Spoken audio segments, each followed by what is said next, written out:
Olá, pessoal, sejam muito bem-vindos à nossa conferência remota do HR Rocks.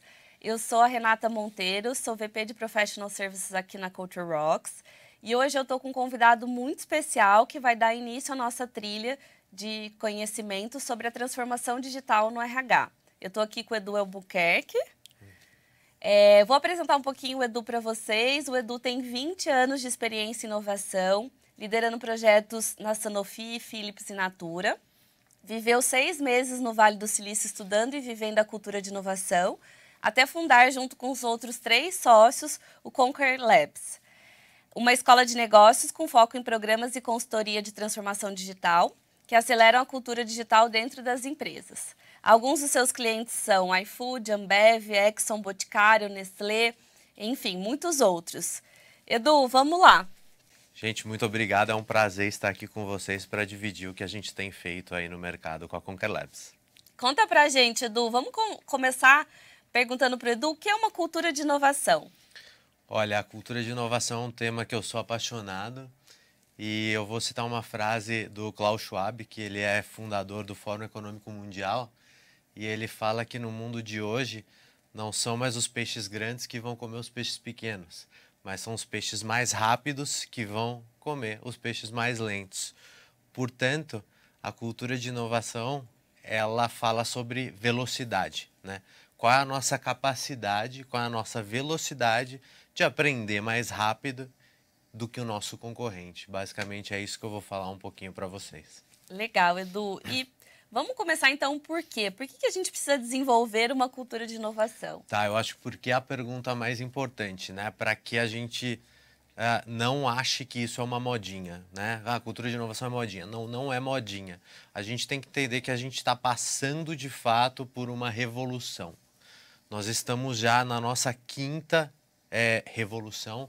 E aí eu recomendo a leitura de um livro, tá? Que chama Sapiens. Se alguém Legal, leu, leia o Sapiens, né? Ele fala um pouco da nossa história. Eu vou falar rapidamente dessas 5, né?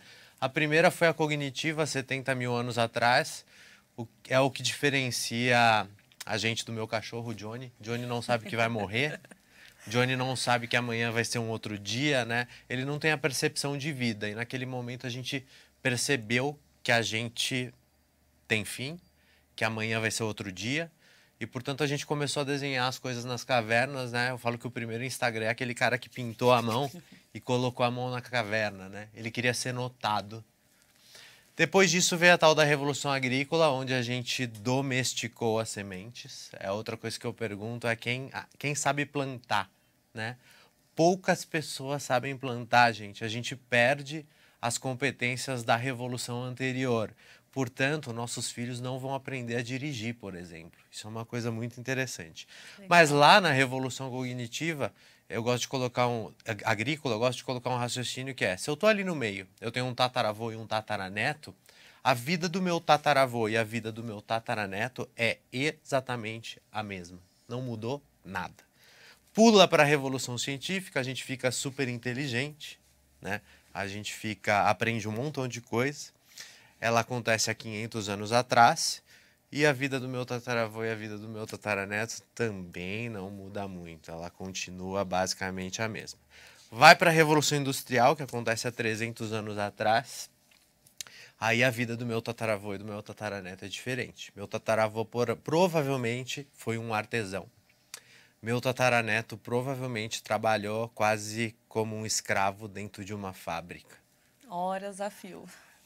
Então, a mudança de competência aí acontece, né? Meu tataraneto precisava saber de coisas diferentes do meu tataravô. Só que eles tiveram um tempo de gerações para aprender. Quando vem na Revolução Digital, agora que nós estamos vivendo, eu tenho alguns amigos, por exemplo, eu ainda não tenho filho, tenho alguns amigos aí que têm filhos de 5, 7 anos. Quando eu tiver filho daqui a 2, 3 anos, a diferença será de 10 anos. A vida do meu filho para a vida dos filhos dos meus amigos será completamente diferente. O que isso quer dizer? Nós não temos mais tempo. Nós precisamos acelerar e aprender as coisas muito mais rápido. Por isso que a revolução digital ela é tão importante, por isso que a gente fala tanto de inovação. A gente precisa entrar numa capacidade de aprendizado completamente diferente do que a gente tinha até hoje. A nova vantagem competitiva, com certeza, será velocidade de aprendizado. Se a gente aprender mais rápido, a gente vai sair na frente do concorrente. A gente vai criar coisas interessantes para os nossos clientes. A gente vai permanecer relevante para os nossos clientes e a gente vai ter um crescimento acelerado. Se a gente não souber fazer isso, teremos problema. E aí eu gosto sempre de comparar também o que acontece com a Revolução Industrial e com a Revolução Digital. Tem pontos muito interessantes para a gente aprender, né? Na Revolução Industrial, por exemplo, a gente não podia errar de jeito nenhum. Se a gente errasse, por exemplo, numa máquina, a gente perdia uma mão, né? Perdia o emprego, perdia tudo. Hoje, na Revolução Digital, quanto mais rápido a gente errar ou quanto mais rápido a gente testar, mais rápido a gente vai aprender. E eu acabei de falar que vantagem competitiva é aprender mais rápido. Essa é uma grande diferença. Na Revolução Industrial, a gente tinha uma profissão pela vida inteira. Nós vamos ter diversas profissões ao longo da vida. Com certeza o que a gente está fazendo aqui hoje, a gente não vai fazer daqui a 5 anos. A gente vai ter que fazer uma outra coisa. Na Revolução Industrial, uma formação universitária era suficiente. Agora, a gente precisa de múltiplas formações. E o mais interessante disso, então, não dá mais para eu ficar 5 anos dentro de uma faculdade.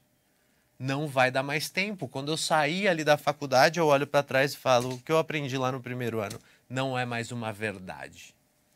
Outra coisa da Revolução Industrial é que as estruturas eram muito hierárquicas. Se a gente precisa de velocidade, a hierarquia não é mais tão boa.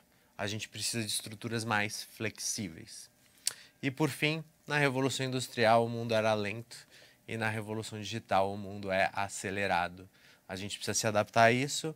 Notícia boa é que esse troço aqui tem capacidade para atuar nesse mundo mais acelerado.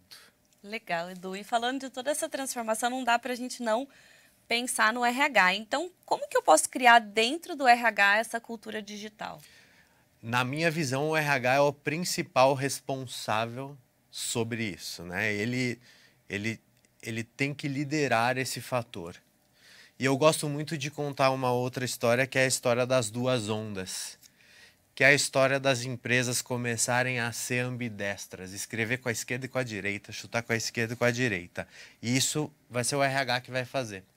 Quando a gente fala em duas ondas, imagina que a onda de hoje, eu vou chamar de mainstream de hoje, são os produtos, serviços, experiências e relacionamentos que a gente tem hoje em dia, valores, tudo que faz parte do nosso dia a dia.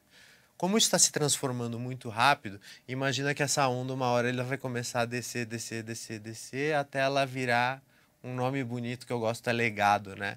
Mas vira história, passado, para as empresas vira falência, é o nome disso.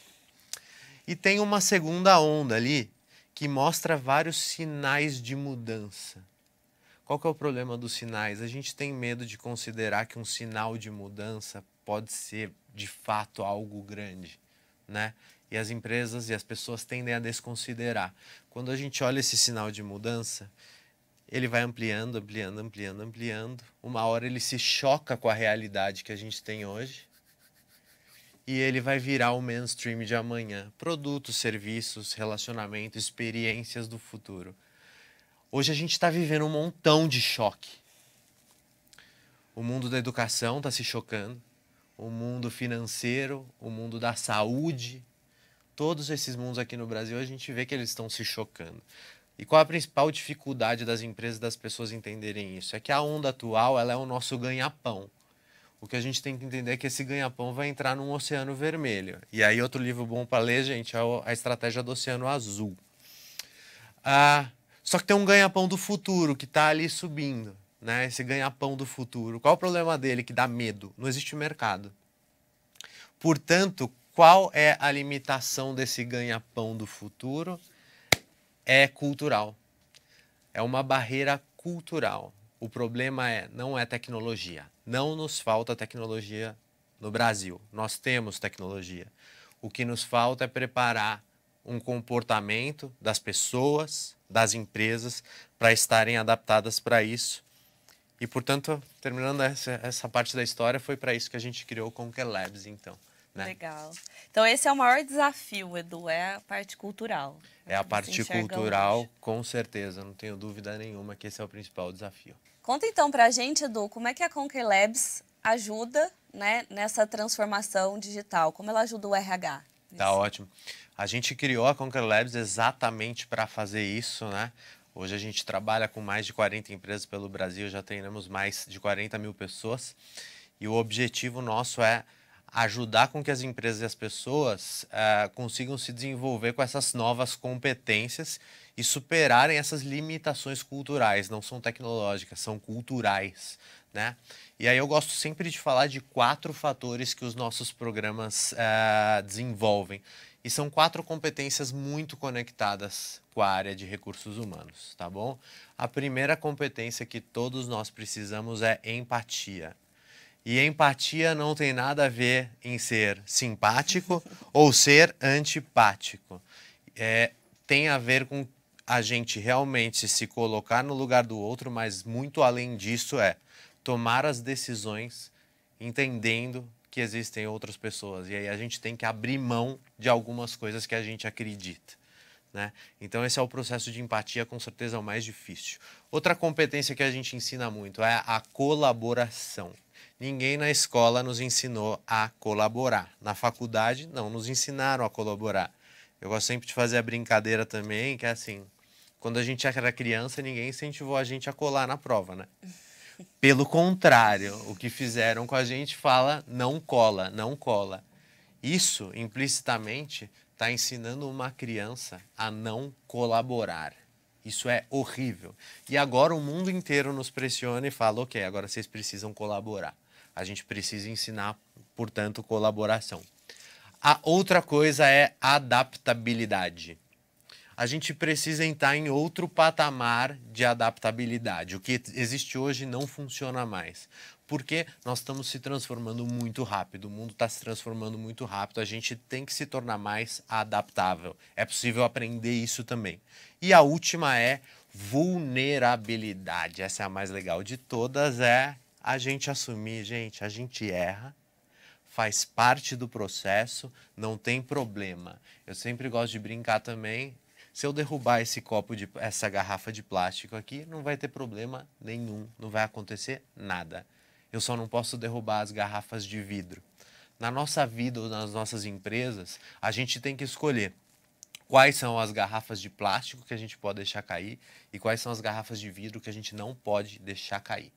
A partir dessas 4 competências, a gente desenvolveu um programa que chama Setup Innovation, utilizando todas as metodologias de inovação que existem hoje, o Design Thinking, o Lean Startup, as metodologias ágeis, os squads, os scrums, os sprints, e a gente ensina isso para as empresas dentro de um programa muito mão na massa que soluciona problemas reais das empresas. A gente adaptou esse programa também para o C-Level, né? O C-Level, diretores, vice-presidentes e presidentes, eles não nasceram nesse mundo, eles precisam se adaptar também e precisam assumir que precisam se adaptar, né? E algumas empresas assim estão sumindo, então a gente tem esse programa para o C-Level.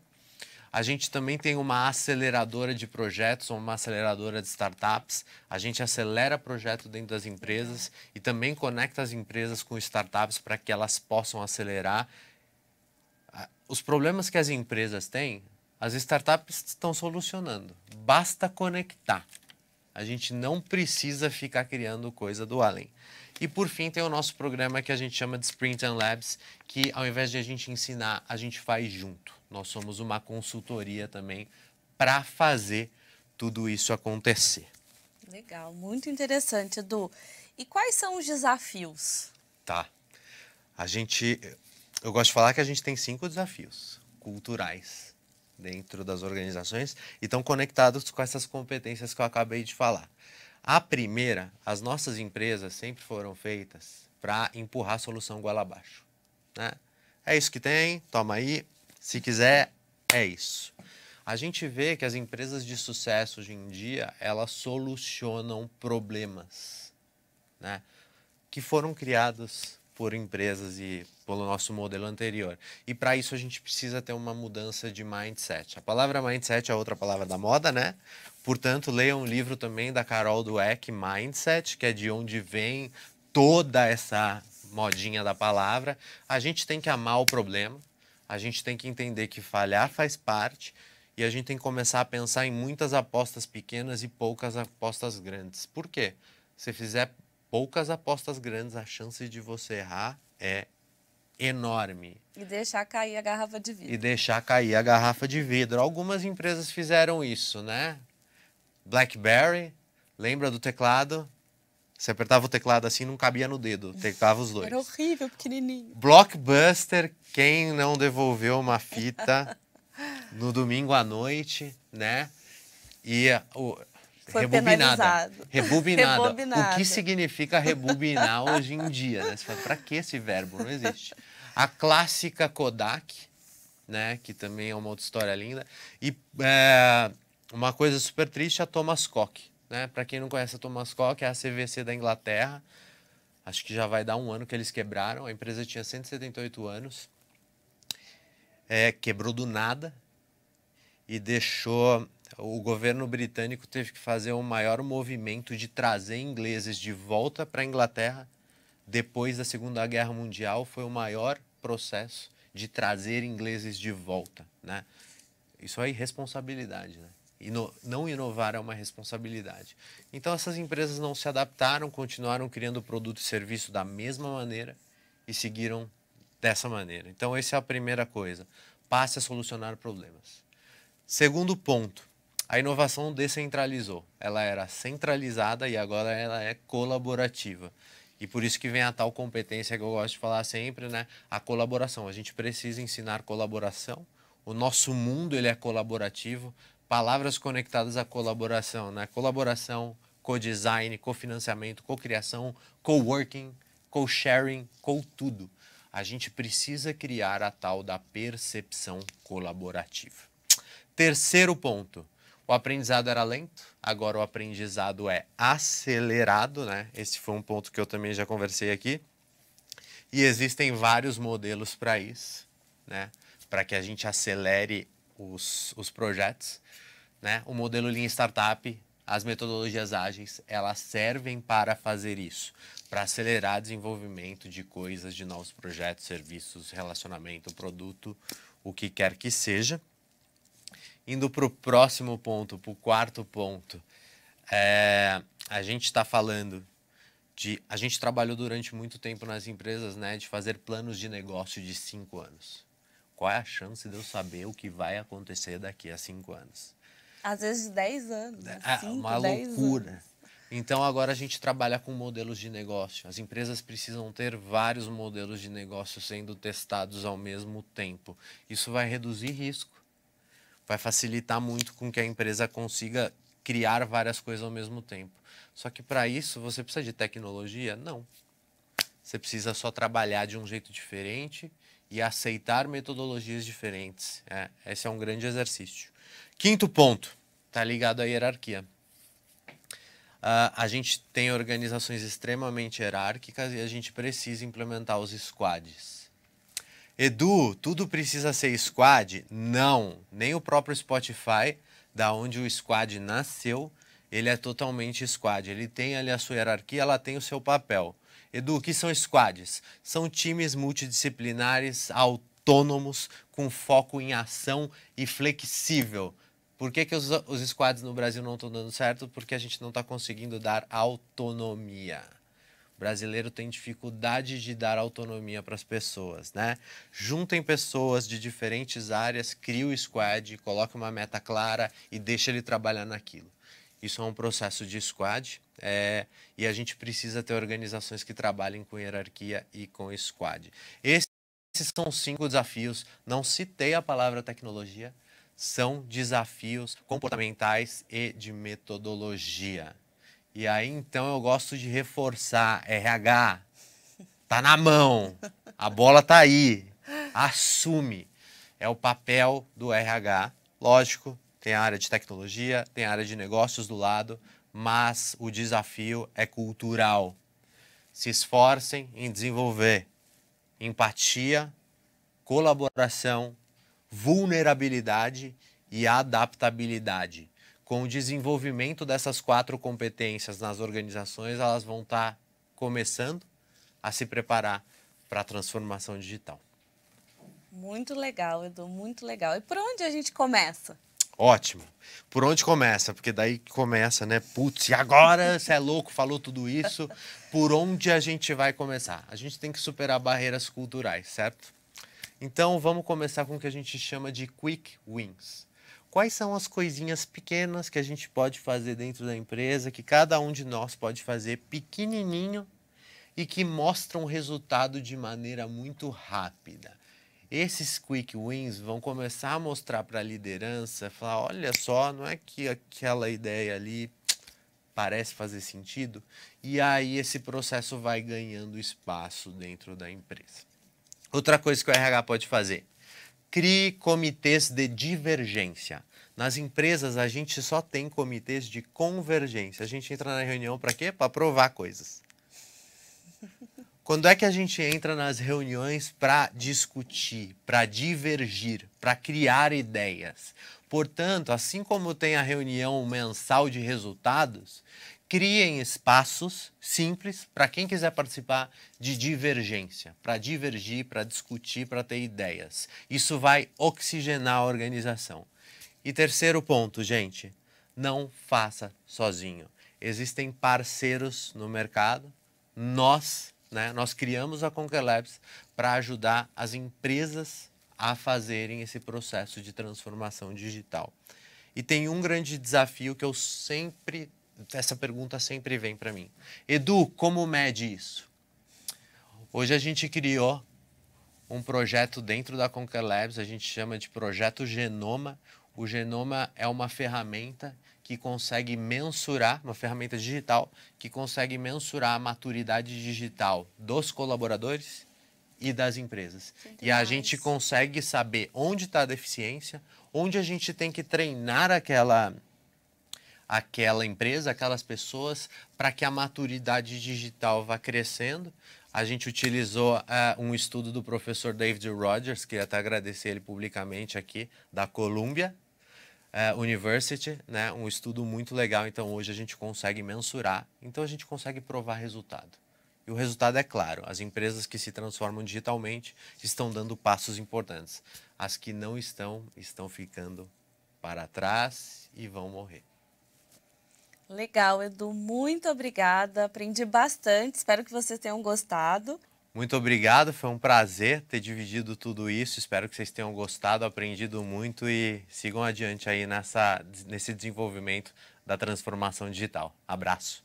Bom, pessoal, nosso papo chegou ao fim, mas a boa notícia é que o Edu fez uma seleção incrível de conteúdos para vocês continuarem aprendendo mais sobre o tema. Edu, queria agradecer mais uma vez, foi muito especial, acho que você agregou muito para o conteúdo e parabéns pelo trabalho incrível que você vem desenvolvendo lá na Conquer. E você que está aí do outro lado, não deixe de conferir, tem muito conteúdo legal ainda por vir, muito conteúdo bacana do HR Rocks. Um grande abraço!